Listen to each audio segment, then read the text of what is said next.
जी नमस्कार साथियों, welcome to our YouTube channel that is study point. Friends, आज की वीडियो में अपन डिस्कस करने वाले हैं बीएड पार्ट सेकंड के जो स्टूडेंट हैं उनकी एग्जामें 22 जुलाई से स्टार्ट हो गई हैं। तो उनका 22 जुलाई को पहला ही पेपर है knowledge and curriculum part second, क्योंकि इसका पार्ट फर्स्ट ईयर में लग चुका है। तो पार्ट सेकंड लग रहा है, पहला ही पेपर है ज्ञान एवं पाठ्यक्रम पार्ट सेकंड।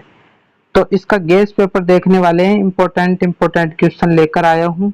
उससे पहले अपन इसका पेपर पैटर्न जान लेते हैं और उसके बाद में अपन पास मार्किंग जानेंगे और सारे क्वेश्चनों को अपन ले लेंगे।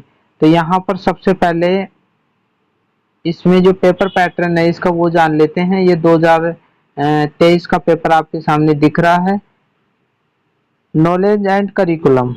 तो ये 35 अंकों का है ना जो आपका पेपर लगने वाला है। 2 घंटे का ये पेपर रहने वाला है। इसमें पास मार्किंग यहाँ पर नहीं लिख रखा है, लेकिन मैं एक स्टूडेंट की मार्कशीट है उसके आधार पर मैं सारी चीजें आपको क्लियर करूंगा। तो यहाँ पर जब निर्देश पढ़ोगे तो ये यहाँ पर आपको, एक मिनट, यहाँ पर आपको निर्देश दे रखे हैं पूरे पेपर के। तो खंड ए जो होगा उसमें टोटल 10 क्वेश्चन होंगे, जिसमें से अपन को 7 क्वेश्चन करना होगा और प्रत्येक क्वेश्चन 2 अंकों का रहने वाला है। तो जो छोटे क्वेश्चन है वो टोटल 10 क्वेश्चन आएंगे, जिसमें 7 करने हैं अपन को, ठीक है। इसके बाद में खंड ब जो शुरू होगा उसमें टोटल 6 क्वेश्चन आएंगे, जिसमें से अपन को 3 करने होंगे और प्रत्येक क्वेश्चन 7 अंकों का रहने वाला है। तो यहाँ पर सेक्शन ए जो दिख रहा है, खंड ए जो दिख रहा है, उसमें आप देख पा रहे हो टोटल, यहाँ पर आगे देखोगे तो टोटल 10 क्वेश्चन आपको देखने को मिलेंगे। ये टोटल 10 क्वेश्चन है, इनमें से आपको 7 क्वेश्चन करने हैं और प्रत्येक क्वेश्चन 2 अंकों का है, तो 14 अंक का ये छोटे क्वेश्चन हो जाएंगे। इसके बाद में बड़े क्वेश्चनों पर आप आओगे तो सेक्शन बी जो होगा उसमें 2-2 क्वेश्चन अथवा में दे रखे होंगे, तो टोटल 6 क्वेश्चन हो जाएंगे। टोटल 6 क्वेश्चन इसमें हो जाएंगे, ठीक है। 2 क्वेश्चन ये हो गए, ठीक है। इसके बाद में एक ये हो गया, 3, 4 और 2, 6 क्वेश्चन हो गए, जिसमें से आप फॉर्म दे रखे हैं तो एक एक करना है। तो आपको टोटल 3 क्वेश्चन करने हैं और प्रत्येक क्वेश्चन के अंक कितने, 7 अंक हैं। तो ये 21 ये हो गए। तो 7 और 21 और 14 कितने हो गए, 35 हो गए टोटल, ठीक है। टोटल 35 हो गए। अब अपन ने है ना जो पेपर पैटर्न तो बढ़िया तरीके से जान लिया है। अब अपन है ना जो पास मार्किंग देख लेते हैं, क्योंकि बहुत सारे स्टूडेंटों को नहीं पता होता है कि इसके पास मार्किंग कितने रहने वाले हैं। यहाँ पर वापस से रिपीट करना चाहूंगा, 2 घंटे का पेपर है और मैक्सिमम मार्क्स यानी टोटल 35 अंकों का पेपर रहने वाला है। पेपर, ठीक है। 22 जुलाई को आपका पेपर है और पास मार्किंग है ना जो टोटल आपको इस पेपर में 35 में से आपको 11 अंक लाने हैं पास होने के लिए। अब अपन एक मार्कशीट के आधार पर देख लेते हैं ताकि आपको चीजें क्लियर हो। इसकी जो पर्सनल डिटेल है उसको मैंने ब्लर कर दिया है, ताकि बहुत सारे जादूगर हैं जो एक बार बनाई थी वीडियो, उसमें एक स्टूडेंट थी हमारी, फर्स्ट ईयर की बात है, वो कुछ दिनों पहले की बात है, तो एडमिट कार्ड निकाल के उसमें दिखाया था मैंने, तो मैंने ब्लर नहीं किया।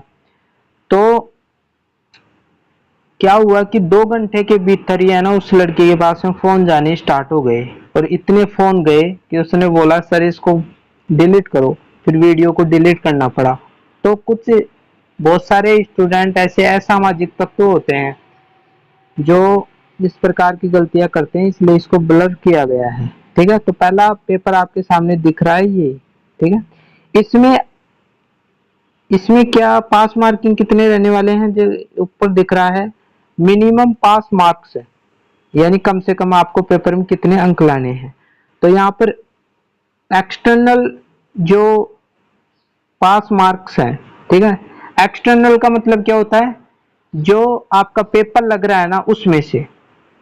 और इंटरनल क्या होते हैं, इंटरनल जो आपके पेपर लगे थे कॉलेज में वो होता है।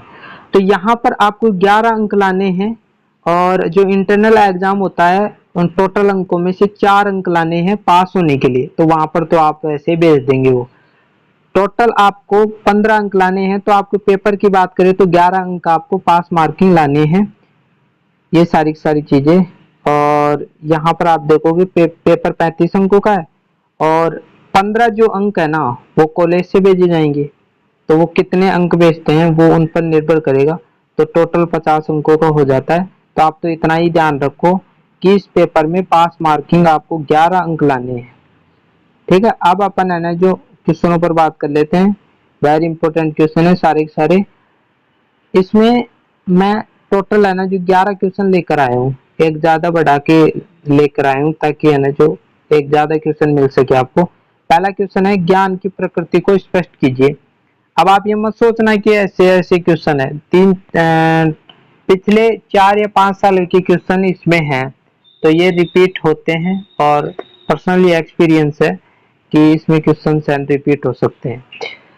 तो ज्ञान की प्रकृति को स्पष्ट कीजिए, 2 अंकों का क्वेश्चन है, सारे 2-2 अंकों की क्वेश्चन है। अगला क्वेश्चन है, वैश्विक ज्ञान की कोई 5 विशेषताएं लिखिए। ज्ञान प्राप्त करने के मुख्य स्रोतों का वर्णन कीजिए। स्थानीय ज्ञान की कोई 5 विशेषता लिखिए। इसके बाद आगे, पाठ्यक्रम सामग्री का ज्ञान से आप क्या समझते हैं, 2 अंकों का क्वेश्चन है। पाठ्यक्रम से आप क्या समझते हैं, स्पष्ट कीजिए। अब पाठ्यक्रम से रिलेटेड तो आएगा, ज्ञान और पाठ्यक्रम इस पेपर का ही नाम है ये, तो इससे संबंधित क्वेश्चन तो आएगा। ठीक है, अगला क्वेश्चन है, पाठ्यक्रम निर्माण हेतु कुछ उपयोगी सुझाव प्रस्तुत कीजिए। टाबा का पाठ्यक्रम विकास मॉडल पर अपन को टिप्पणी लिखनी है, और ये बड़ा क्वेश्चन भी आ जाता है कभी कभी, तो 2 अंकों का छोटा क्वेश्चन इन्होंने बनाकर दे दिया। नवा क्वेश्चन है, विद्यालय का क्या महत्व है। और आगे जो ये 17वां क्वेश्चन दे रखा है ये बड़ा क्वेश्चन है, तो गलती से मैंने यहाँ पर लिख दिया था, तो ये 17 नंबर पर ये क्वेश्चन आने वाला है। अगले जो स्लाइड में आप देखोगे तो उसमें काउंट कर लेंगे इसको। 10वां क्वेश्चन, विद्यालय संस्कृति के मूल तत्वों को लिखिए। क्वेश्चन, एक अध्यापक के क्या क्या कार्य एवं कर्तव्य हैं, तो आपके क्या क्या कार्य हैं और कर्तव्य क्या हैं, वो सारी सारी चीजें लिखनी है। वैसे आप सब जानते हो आपके क्या कार्य हैं, आपकी क्या कर्तव्य हैं विद्यार्थी के संदर्भ में। ठीक है, तो ये टोटल 11 क्वेश्चन थे, और ये बड़े क्वेश्चन आपके पेपर में है ना जो 11 से स्टार्ट होंगे, इसलिए डाला है ये। तो ज्ञान की अवधारणा को स्पष्ट कीजिए। ठीक है, या फिर इस प्रकार भी क्वेश्चन बन सकता है, तो दोनों क्वेश्चनों को आपको तैयार करना है। ज्ञान क्या है, ज्ञान को परिभाषित करते हुए इसके महत्व को बताइए। तो ये 7 अंकों की क्वेश्चन है। ठीक है, इसके बाद में अनुशासनात्मक ज्ञान का अर्थ एवं संकल्पना को स्पष्ट कीजिए। पाठ्यक्रम को प्रभावित करने वाले विभिन्न कारक कौन कौन से हैं, स्पष्ट कीजिए। पाठ्यक्रम विकास या निर्माण से आप क्या समझते हैं, तो दोनों में से एक शब्द वो डाल सकता है, विकास डालेगा या निर्माण डालेगा। तो पाठ्यक्रम विकास या निर्माण से आप क्या समझते हैं। और पूरा क्वेश्चन है, पाठ्यक्रम विकास के घटक कौन कौन से हैं, तो ये पूरा पूरा एक ही क्वेश्चन है। ठीक है, इसके बाद में आगे बढ़ोगे, पाठ्यक्रम क्या है, पाठ्यक्रम के प्रमुख आधारों का वर्णन कीजिए। और 17वां क्वेश्चन मैंने वहां पर आपको बताया था। यहाँ पर ये इम्पोर्टेंट है क्योंकि जो पाठ योजना होती है और पाठ्यक्रम योजना होती है उनमें से आते ही आते हैं क्वेश्चन। पाठ्यक्रम की योजना या प्रारूप के बारे में आप क्या जानते हैं। पाठ्यक्रम में विषय केंद्रित योजना, अध्येयता तथा समस्या केंद्रित योजना का वर्णन कीजिए। तो सारे के सारे इम्पोर्टेंट क्वेश्चन है, सारे के सारे आपके डाउट भी मैंने क्लियर कर दिए हैं। सबसे बड़ी स्टूडेंटों को प्रॉब्लम आ रही थी कि इसमें पास मार्किंग क्या रहने वाली है, तो वो भी मैंने बढ़िया तरीके से विद प्रूफ के साथ क्लियर कर दिया है। यदि चैनल पर नए हो तो चैनल को सब्सक्राइब करो, बेल आइकन को प्रेस करो, क्योंकि इस प्रकार की वीडियो मैं यहाँ पर लेकर आता रहता हूँ। मिलते हैं एक नई वीडियो के साथ, तब तक के लिए थैंक यू।